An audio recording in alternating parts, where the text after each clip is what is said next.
አባቶቻችን አያቶቻችን የሰጡንን ቅድመ ሁኔታ ለማሟላት በመጠኑን ሞክር። ከዛ ውስጥ አንዱ የዘወትር ጸሎትና የዘወትር ዝማሬ ነው።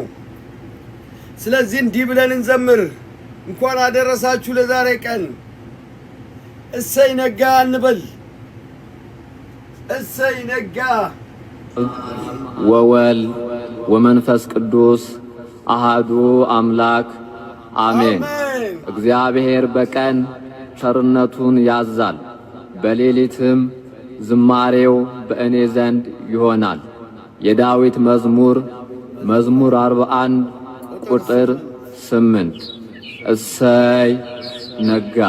እሰይ ነጋ በሉ እንዘምር። እሰይ ነጋ